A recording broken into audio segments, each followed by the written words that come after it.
So I want you to try and imagine something for a second. Imagine trying to map out the ancient 2,000-year-old science of the human soul.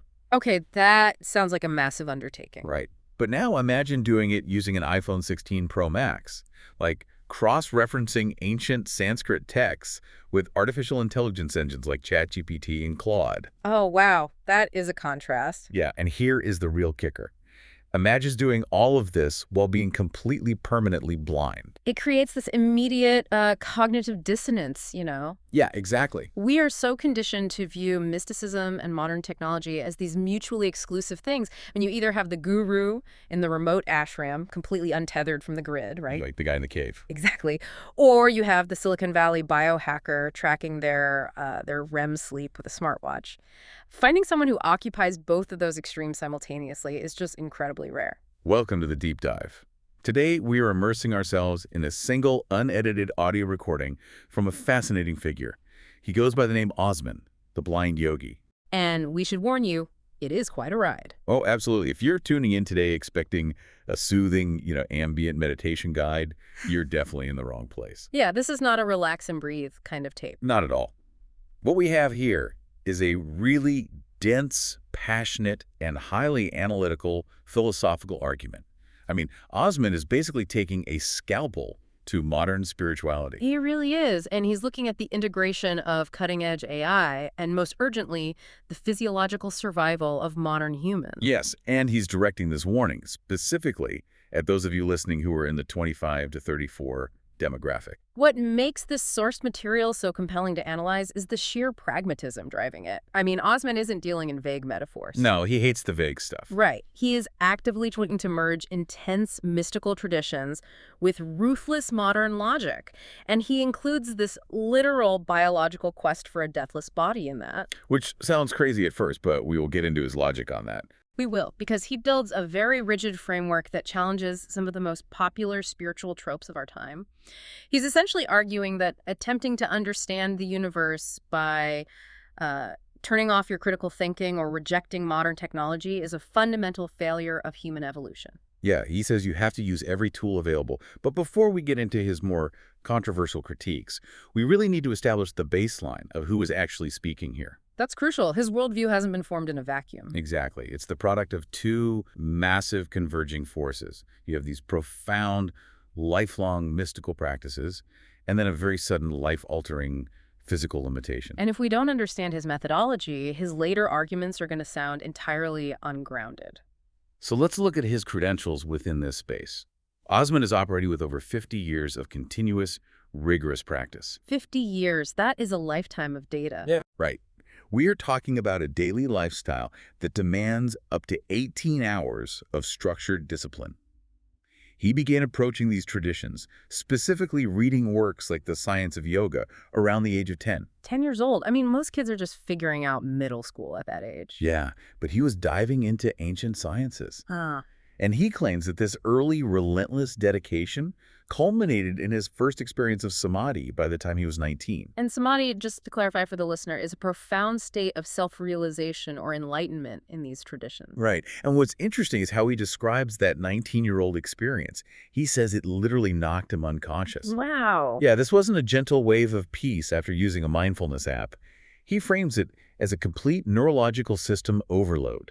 But what really caught my attention in the recording is what he did after that experience. Oh, because he completely broke the mold. Exactly. The standard mystical playbook usually involves, retreating from society. But he explicitly rejected the idea of moving to an ashram and living off public donations. He demanded an education. He wanted to work. Right. He insisted on filtering these ancient sciences through the very real, very messy viewpoint of the modern era, which forces his philosophy to remain tethered to practical reality. And professionally, this is where it gets really interesting, because he operates as a master-level bioenergy healer, and his specialization is strictly in critical care and terminal illnesses. Okay, I need to stop you there. Because whenever we bring up bioenergy healing, especially regarding terminal illness, a lot of red flags go up. Oh, 100%. The skepticism is real. Especially for anyone with a scientific background, what is the actual mechanism he is claiming to use here? Well, it's a crucial distinction to make. Within his theoretical framework, Osman isn't claiming to perform, magic miracles. Okay. He maps his remote healing methods onto the principles of quantum mechanics, specifically quantum entanglement. Interesting. So drawing a parallel to like Deepak Chopra's concepts of quantum healing. Exactly like that. The underlying theory he operates on is that the human biofield can be manipulated and vital energy transferred regardless of physical distance. Because in quantum entanglement, particles remain connected regardless of the space between them. Right, and he argues that modern lifestyles systematically deplete our bodily energies, creating vulnerabilities that manifest as severe pathologies, like major illnesses. So his practice is about replenishing that lost energy, but he charges premium fees for these terminal cases, right? He does, and he explains why. Because of the extreme specialism, the intensity, and the sheer energy drain it takes to work on these critical cases, he has to charge a premium. But, and this is where his pragmatism really shines, he maintains an incredibly strict ethical boundary regarding this practice. Right, the medical disclaimer. It isn't just a footnote for him at the end of a video, it's a foundational rule. It is mandatory. He emphatically states that all of his energy protocols are designed exclusively to complement professional medical care, not to replace it. Which is so refreshing to hear in this space. It really is. He explicitly directs anyone suffering from acute illness to immediately seek formal treatment from a qualified medical professional. So he views his work as an enhancement of the body's natural energetic immune function, not as a substitute for an oncologist or a surgeon. Exactly. In fact, he claims that if an individual strictly follows his structural protocols on their own, their natural internal energy improves organically, boosting immune function by like 90% naturally. Without even needing his direct intervention. Right. It shows a profound respect for the physical reality of the body, which actually ties directly into the most defining physical reality of his own life. And this is the part of his story that really anchors everything. Since May 2023, Osman has been permanently blind. Yeah. And I want you, the listener, to really think about the sheer psychological weight of that. Losing your sight in your late 50s. For the vast majority of us, that would trigger a profound, paralyzing crisis. The mourning process alone could take years, just learning how to exist in a dark room. But Osman's reaction, as documented in this recording, is almost jarring in its emotional detachment. He brings up this analogy of an earthworm and a mole. It's a fascinating window into his resilience, because he points out that the earthworm is blind, yet it perfectly understands how to navigate its environment, find nutrients, and thrive. And the mole doesn't experience existential dread over its lack of vision. It simply relies on its other senses and digs. Right. Osman applied this exact biological imperative to his own life. He noted that he couldn't take his regular walking routes anymore. But instead of fixating on the deficit, he immediately pivoted to logistical problem solving. It's the difference between a spiritual crisis and a logistical puzzle. It reminds me of an elite engineer who suddenly loses the use of a key piece of software. Oh, that's a great comparison. They don't quit the industry, Yeah. right? They immediately start writing new scripts to bypass the limitation. And what's unique about Osman is that he retains his visual memory. He had sight for over 50 years, so he understands the visual world perfectly. He's translating a sighted universe through a newly blind interface. Exactly. He calls this the art of adaptability, which is a principle he learned from his teacher, Swami Sivananda, when he was just 10 years old. And Sivananda's core tenet was that adaptability is the fundamental prerequisite for happiness and success. When you internalize that at age 10, it becomes hardwired into your neurobiology. So by the time Osman lost his sight, his spiritual foundation was already set. It wasn't his faith that was tested, it was his interface with the world. His spirituality provided the algorithmic framework to say, well, the physical variables of my existence have changed. How do we recalculate the equation to continue the mission? And the calculation he made is just wild. He realized he had no physical assistance around him, so he decided to entirely master an iPhone 16 Pro Max. Which is not easy to do with just audio cues. Not at all. But he is using screen readers and AI to mass-produce these complex philosophical texts. If you are listening to this right now, I want you to think about the everyday friction in your own life. You know, when the Wi-Fi goes down, or a project gets delayed at work. Oh, I'm the worst with that. Right. How quickly do we default to frustration and paralysis?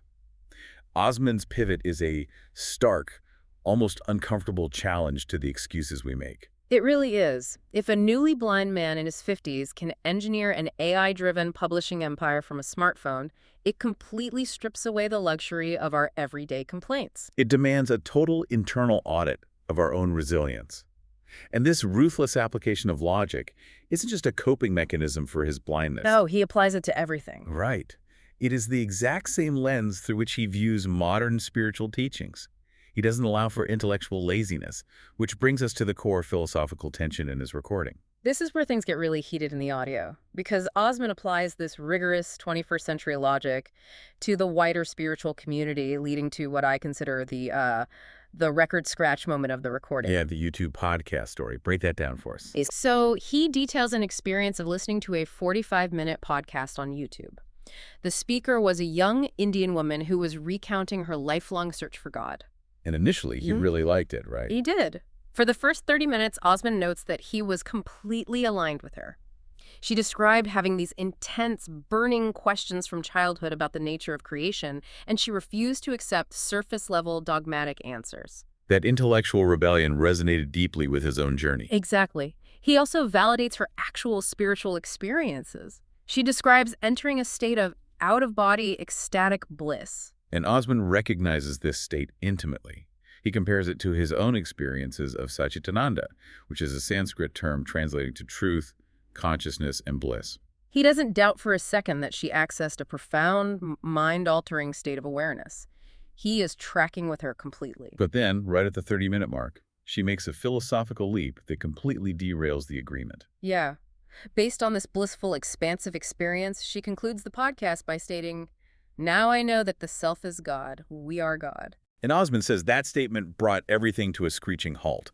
He launches into an aggressive pushback against this specific conclusion.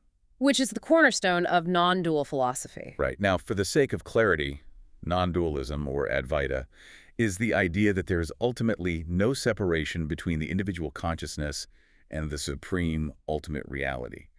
It posits that the feeling of being a separate individual is just an illusion. To illustrate this, Osman brings up the classic non-dual metaphor of the salt doll. The story goes that if a doll made entirely of salt walks into the ocean, it dissolves. It loses its individual form. Exactly. It simply becomes the ocean. There is no longer a doll, there is only water. It's a very beautiful, poetic concept. It is. But Osman, operating from a strictly dualist perspective, finds it philosophically flawed and practically dangerous. He firmly believes there is an unbridgeable distinction between the finite human soul and the infinite creator. And to dismantle the non-dual claim, he deploys a brutal, highly practical logic test. It's such an incredibly grounded challenge. He essentially asks the young woman, okay, if you achieve this state and you truly are God, the ultimate creator of the cosmos, Right. and then you came back to your physical body to sit down and record a YouTube podcast, why have you forgotten how your own creation works? What? Why can't you walk on water? Why can't you heal the blind man listening to you? Taking it out of the biblical and into the scientific, he says, if you are the architect of the universe, why can't you write down the mathematical solution to the mysteries of black holes? What Osman is doing here is dissecting the epistemological difference between experiencing the infinite and being the infinite. And that is a critical distinction in the mechanics of consciousness. He argues that if a human mind can return from a transcendent state and formulate a memory or a narrative about it, that inherently proves the experience was encapsulated by a finite biological system. The brain. Yes, the brain. He references his own experience of Sabikalpa Samadhi, where he perceived himself as part of a vast, limitless ocean of plasma. But he applies critical logic to the aftermath, right? He says experiencing the plasma does not make you the engineer who generated the plasma. Let's ground this in a modern technological analogy because I think it helps clarify his point. Imagine putting on a fully immersive next-generation VR headset and booting up a universe simulator. Okay, I'm with you. While you are inside the simulation, the parameters of your perception completely shift. You can fly through nebulas, you can watch galaxies collide, you feel completely unbound by physical gravity. It feels entirely real to your nervous system. Exactly. But the fact that you successfully experienced the simulation does not mean you are the software engineer who wrote the underlying source code. When you take the headset off, you are still just a player. Right. If someone hands you a laptop right after you take the headset off and says, "Great, now rewrite the physics engine," you wouldn't know where to start. That analogy perfectly captures Osman's critique. The VR headset represents human consciousness temporarily expanding to perceive the broader architecture of reality. The spiritual bliss is real. The expansion is real. But claiming I am God upon returning to baseline consciousness is, to Osman, an act of immense unearned hubris.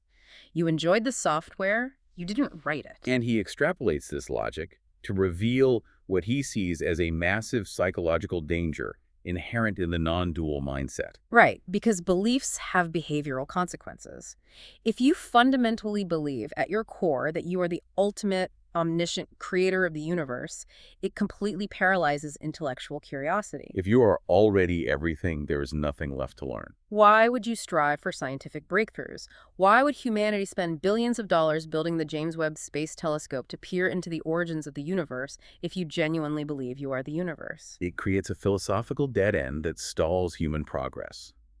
Osman argues that the ultimate intelligence, whatever you want to call it, is fundamentally inconceivable to the finite mind. The scientific method, mathematics, astronomy, these are our finite attempts to map the inconceivable. If we preemptively declare that we are the unknown, we short-circuit the drive to explore.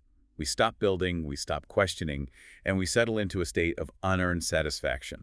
He even points out that historically, figures like the Buddha didn't assert, I am God. The Buddha simply observed the mechanics of suffering and stated he couldn't locate a separate, personalized creator entity in his meditations. Osman respects the humility of observing the mechanics over the arrogance of claiming the title of creator. But wait, this natural skepticism leads us to a massive structural question. Let's hear it. If Osman rejects the idea that we are God, and if we are just the players wearing the VR headset of physical reality, then what exactly is happening during these profound, mind-blowing states of consciousness? If it isn't a merger with the divine, what are we actually experiencing? To answer this, Osman pivots into a highly technical, almost mechanical breakdown of how the human mind, physical death, and reality actually operate. And he builds this mechanical framework by returning to Patanjali's Yoga Sutras, right? Which is a foundational text estimated to be over 2,000 years old. Yes. But he doesn't read it as religious dogma. He reads it as an ancient textbook on neurobiology and consciousness. He specifically drills down into Patanjali's precise definitions of chitta and vrittis. We need to unpack those terms deeply because they are the engine of his entire philosophy. Okay, so what exactly is the mechanism of chitta versus a vritti? Break it down for us. So, in Osman's translation of Patanjali, chitta represents pure consciousness. It is the core observing existence of the individual soul. It is finite, but it is eternal. Okay. Think of chitta as a perfectly still, deep lake. A clear, calm lake. Got it right. Vrittis, on the other hand, are the fluctuations. They are the impressions, the sensory data, and the emotional turbulence we accumulate. So they are the ripples and waves on the surface of that lake. Exactly. Everything you experience in physical life, pain, joy, learning a language, suffering and injury, creates a vritti. So what's the ultimate goal in this framework? Osman's argument is that we are the pure consciousness, the lake, currently engaged in the process of gathering and resolving these impressions, the ripples, within this physical realm. And what's really fascinating is how he validates this ancient 2,000-year-old framework using modern medical anomalies. He doesn't just quote scriptures. No, he points directly to near-death experiences, or NDEs. He cites the work of researchers like Dr. Elizabeth Kubler-Ross, who famously documented tens of thousands of these cases across different cultures and demographics. And the specific data point from NDE research that Osman focuses on is the consistency of awareness outside the physical brain. Because in thousands of documented cases, patients who are clinically brain dead, or people with severe lifelong physical disabilities, individuals who are paraplegic or congenitally blind, report suddenly finding themselves outside of their physical bodies. And in these states, they report being fully functional, visually aware, and capable of perceiving their environment with a clarity that often surpasses normal waking consciousness. Think about that. If a congenitally blind person can accurately describe the surgical instruments used on them while they were flatlining on the operating table, it completely shatters the idea that consciousness is solely generated by the visual cortex. For Osman, this empirical medical data points to a singular conclusion. The physical body is merely a temporary vehicle. It is a biological spacesuit that the chitta, the pure consciousness, wears to navigate this specific dimensional environment. And this leads him to frame physical life through this amazing analogy of a movie drama. The Spielberg analogy, I love this one. It's a very grounding way to look at human suffering. He asks us to consider a film directed by Steven Spielberg, When a character experiences a tragic death on screen, the audience might feel genuine emotional pain, but we don't call the authorities to arrest Spielberg for murder. Right. We inherently understand that the suffering is a contained narrative projection designed to evoke a specific emotional evolution in the viewer. Osman is applying that exact cinematic logic to our lived reality. The intense suffering, the financial ruin, the heartbreak, the physical pain we experience, it feels overwhelmingly entirely real while our consciousness is immersed in the movie. But he argues it is ultimately a temporary stage. It's an immersive training simulation for the soul's evolution. And he points to the current clinical renaissance of psychedelics to back this up. This is a brilliant synthesis of ancient thought and modern psychiatry. In controlled clinical settings today, substances like psilocybin are being used to treat severe depression and end-of-life anxiety. And the neurological mechanism there involves suppressing the default mode network in the brain. Right, which is the part responsible for our rigid sense of self and our everyday anxieties. When this network is suppressed, patients report entering alternate dimensions of consciousness. And the defining characteristic of those psychedelic states, according to the clinical reports, is that they feel more real than normal waking life. It's exactly like waking up from a dream. Yeah, think about when you're dreaming about being chased by a bear. Your heart rate spikes, your cortisol floods your system. The dream is 100% real to your biology until you open your eyes. Osman is suggesting that the physical world is just another nested reality. When we achieve enlightenment, or when we undergo physical death, we are simply waking up from the Spielberg movie, stepping out of the theater, and realizing the drama was a mechanism for growth, not the ultimate reality. But wait, I have to challenge this framework. Right? Because if life is just a movie directed for our spiritual evolution, if the physical body is nothing more than a temporary costume we wear on this stage before returning to pure consciousness, then what is the point of preserving it? That's a very fair question. Why should we care so much about taking care of the physical body? If the goal is spiritual evolution, why not just neglect the hardware, let the movie end naturally, and wake up in the real world? That question highlights a major divergence in spiritual philosophies. Many ancient and modern traditions take exactly that route. They advocate for complete asceticism, viewing the physical body as a prison, a burden of flesh that must be transcended and ultimately discarded. But Osman completely, emphatically rejects this narrative. He views the idea that humans are just meat soup waiting to expire as a fundamental misunderstanding of biology. In his framework, the physical body isn't a prison. It is the most advanced, complex piece of evolutionary hardware in the known universe, and it is specifically designed for the highest possible phase of evolution. This is where his theories accelerate from merely interesting philosophical frameworks into the realm of the absolute mind-bending. Because Osman reveals that his ultimate goal, and what he believes should be the goal of human evolution, isn't to escape the body. The goal is to aggressively evolve the biology until it becomes what he calls a deathless body. Yes, and we need to tread carefully here to understand exactly what he means. He views physical death not as a predetermined, unavoidable spiritual destiny, but as a biological engineering problem that the human species simply hasn't solved yet on a mass scale. He looks at historical texts not as religious myths, but as flawed, primitive data sets pointing to biological anomalies. He lists some massive historical figures to build this data set. He points to the biblical account of Jesus ascending to heaven bodily rather than leaving a corpse. Right, and in the yogic tradition, he references Maha-Avatar Babaji, a master reportedly retaining his physical form for centuries. He brings up the South Indian saint Ramalinga Swami, also known as Velalar, who famously disappeared in a room locked from the inside, leaving no physical remains. And he also points to Islamic theology, specifically the 12th Imam in Shia culture, who is said to be in occultation, retaining a physical form over a millennia. Now, we have to make it clear, Osman isn't evaluating these figures to push a specific religious agenda. We are impartially reporting his view here. He's taking a meta-analytical view. He's saying, look at the cross-cultural data. Where there is this much historical smoke across entirely different geographical and theological landscapes, we have to consider the possibility of a biological fire. If multiple disparate cultures have accounts of human beings transforming or retaining their cellular structure, Osman argues we need to treat physical immortality as a latent scientific potential within human DNA. And he actually attempts to describe the biological mechanics of how this evolution is supposed to occur. It's not just magic, it's physiology. He points to the rigorous breathing and energetic protocols of Kriya Yoga, which, if we look at Paramahansa Yogananda's work, also deals heavily in energy manipulation and this metaphysical science. Exactly. Osman argues that its ultimate hidden aim is the directed evolution of the human brain.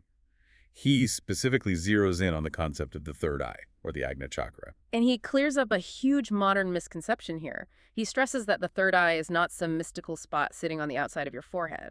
Right? He grounds the chakra system in neuroanatomy.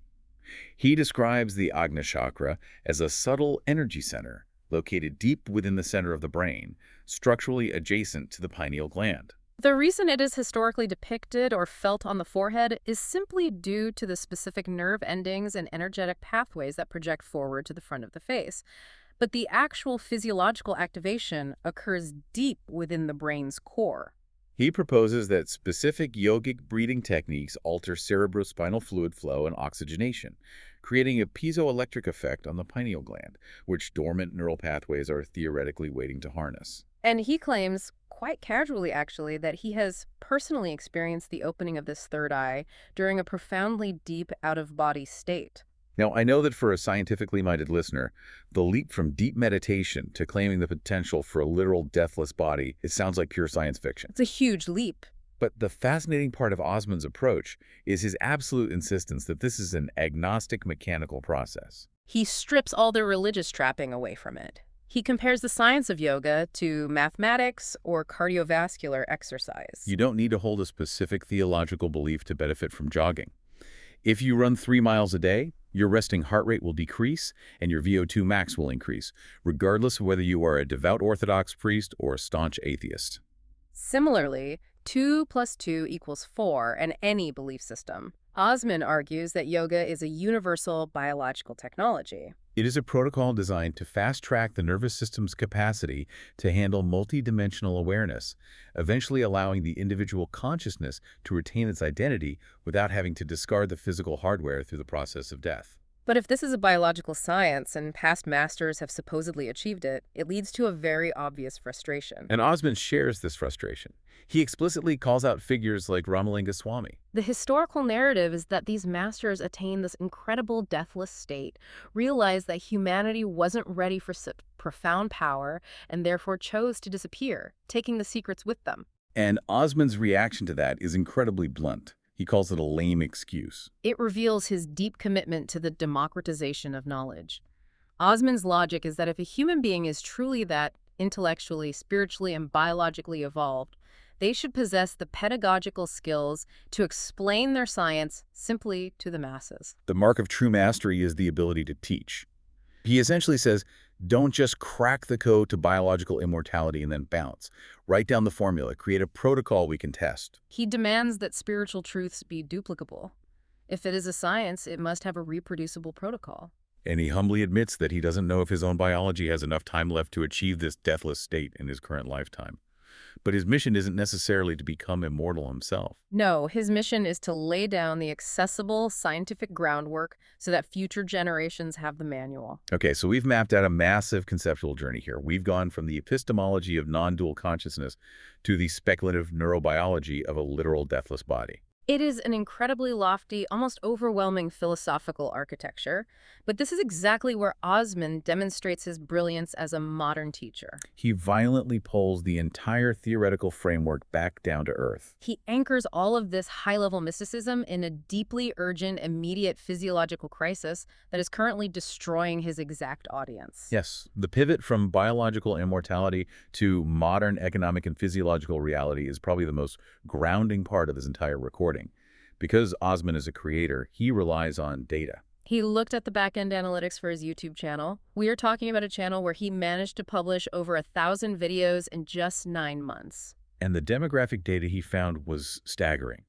100% of his viewership, the entirety of his engaged audience, sits precisely between the ages of 25 and 34. And the drop-off isn't a gradual bell curve. He notes that the moment the demographic hits 35, viewership drops to absolute zero. It is a statistical cliff. And Osman doesn't view this as a quirk of the YouTube algorithm. He connects this data point directly to a tragic intersection of human neurobiology and modern sociology. Let's break down the biology first. He points out that the human brain, specifically the prefrontal cortex, reaches full maturation around age 25. This is the part of the brain responsible for complex decision-making, long-term planning, and deep philosophical abstraction. So at 25, you finally have the biological hardware necessary to step back and ask the massive questions. Who am I? What is the nature of consciousness? What is my ultimate purpose? The spiritual curiosity naturally blooms. But then he maps what happens to that human being over the next decade. By the time that individual hits 35, living in the modern industrialized world, they have been entirely consumed by an epidemic of chronic stress, clinical anxiety, severe depression, and profound isolation. The natural philosophical curiosity that activated at 25 is systematically crushed under the weight of physiological and economic panic by 35. If you're in your late 20s or early 30s listening to this, think about your own nervous system right now. Yeah. Look at someone like Tony Robbins and how he talks about state changes and managing your energy. Osman points a direct finger at the root cause of this systemic collapse. Severe, chronic sleep deprivation leading to rampant systemic inflammation. He contrasts our era with the past, noting that 50 years ago, people generally went to sleep shortly after the sun went down. Today, we are staring into blue light-emitting screens, doom-scrolling through global catastrophes past midnight. He lays down an uncompromising biological law regarding recovery. He insists that the human body requires 7 to 9 hours of sleep to repair the neuroendocrine system. He throws in an interesting historical rumor that Albert Einstein slept between 14 and 16 hours a day, highlighting that profound cognitive output requires immense proportional recovery. But Osman is dead serious about the lower limits. He states that going below 6 hours of sleep is an absolute biological red line. We need to explain the mechanics of that red line. It's not just about feeling groggy. Consistently sleeping less than 6 hours initiates a cascade of physical degradation. He specifically mentions the shortening of telomeres, which are the protective caps on the ends of your DNA chromosomes. When you chronically lack sleep, your body remains trapped in a sympathetic nervous system response. You are stuck in fight or flight. Cortisol floods the system, inflammation skyrockets, and your cellular aging accelerates. He brings up a brilliant visual contrast to drive this home. He mentions looking at photographs of crowds walking down the street in the 1950s. The bakery windows are full of heavy carbohydrate breads. People are eating pastries, yet virtually no one in the crowd is obese. Fast forward to today, where millions are obsessed with ketogenic diets, biohacking, and cutting out gluten, yet systemic inflammation and obesity are at unprecedented epidemic levels. Osman's hypothesis is that the root cause isn't purely dietary, it's neurological. The modern human is living in a permanent state of emergency. The sociological observation here is razor sharp. Look at the reality of someone approaching 35 today. They are likely drowning in student loan debt. Rent prices are soaring, making the concept of owning a starter home a distant fantasy. They are navigating a hyper-complex, algorithmically driven dating market or dealing with the immense financial and emotional pressure of starting a family. Their nervous system is interpreting a late credit card bill with the exact same physiological panic as a predator chasing them through the woods. And this leads to a brutal, tragic irony that breathwork and meditation are the exact neurotechnologies designed to downregulate the nervous system, lower cortisol, and fix this systemic stress. But by the time a person reaches 35 in our current society, their hardware is too degraded to run the software. I want to use a specific analogy here to make this concrete. Go for it. It's like trying to run a massive next-generation software update the yoga protocols on a laptop where the battery is at 1%, the internal fan is screaming, and the motherboard is overheating. The software itself might be flawless, capable of optimizing the whole system, but the physical hardware of a 35-year-old drowning in debt and sleep deprivation is too compromised to even initiate the installation. You are trying to find the ultimate nature of God, but your biology thinks you are about to be eaten. Which means the traditional advice of just sit down and be present is practically insulting to someone in that state. The reason you can't meditate isn't a moral or spiritual failure. According to Osman, it is a catastrophic biological failure. You cannot access the subtle energy of the Agna chakra when your adrenal glands are completely exhausted. This realization is what gives Osman's work its intense urgency.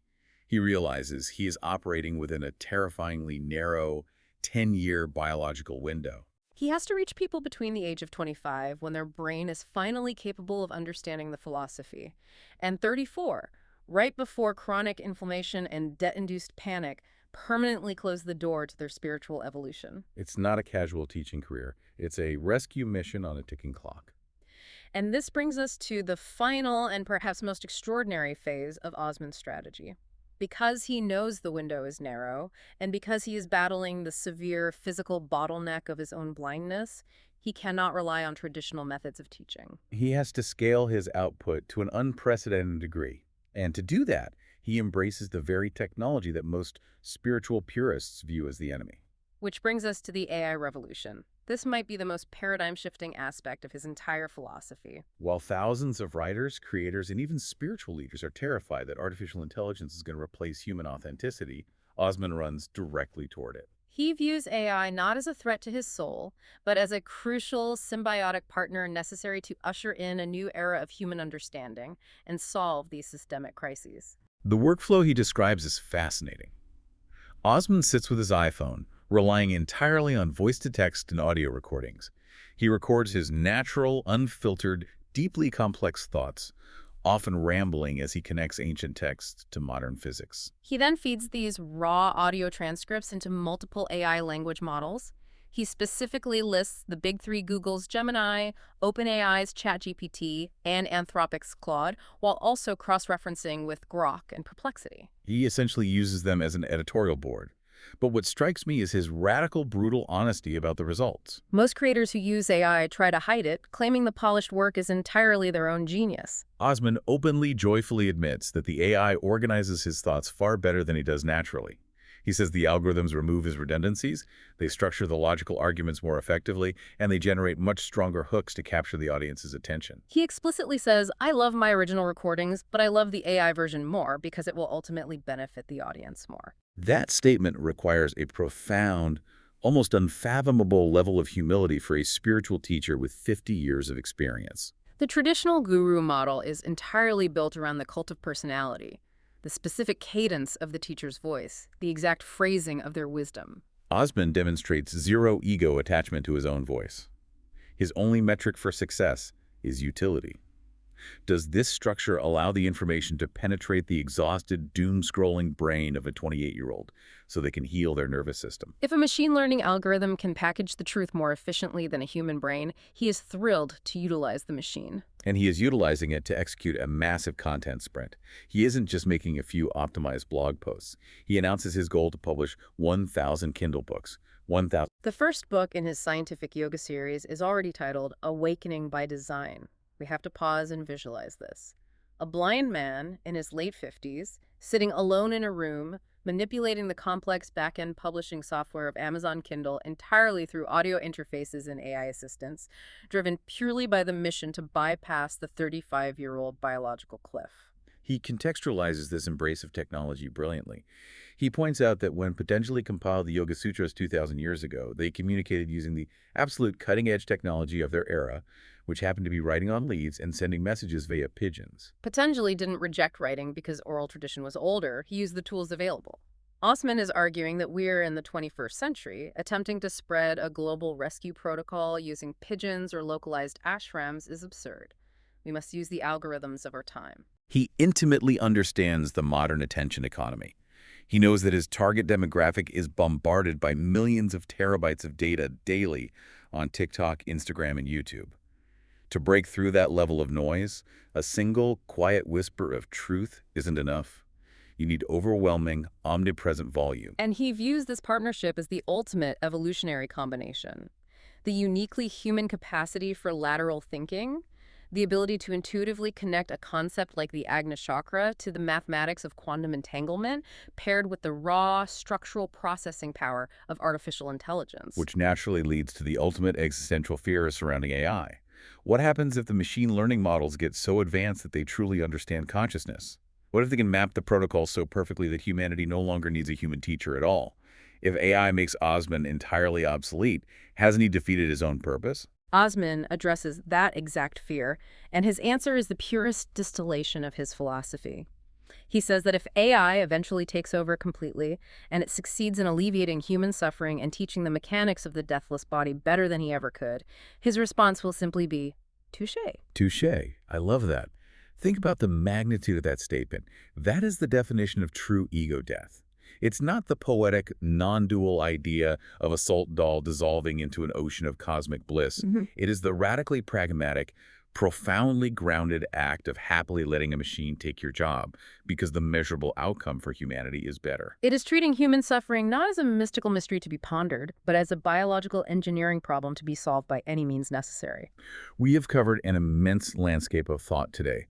Let's try to synthesize the key pillars of Osman's framework. We began with his personal reality.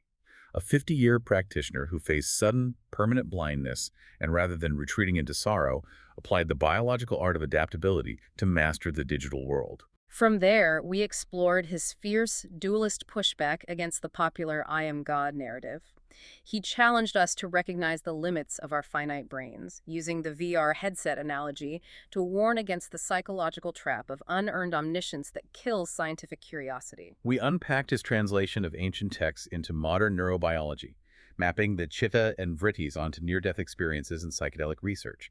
We examined the cinematic movie drama of physical suffering, leading to his controversial ultimate thesis that the physical body is not trash to be discarded, but the necessary hardware designed to achieve biological immortality. And crucially, we grounded all of that high-level theory in the biological tragedy of the modern era, the realization that chronic stress, sleep deprivation, and systemic inflammation are shutting down the prefrontal cortex of a whole generation by age 35, forcing Osman to launch a desperate AI-driven mission to publish 1,000 books before the window closes. It is a framework that challenges almost every assumption we hold about spirituality, technology, and our own bodies.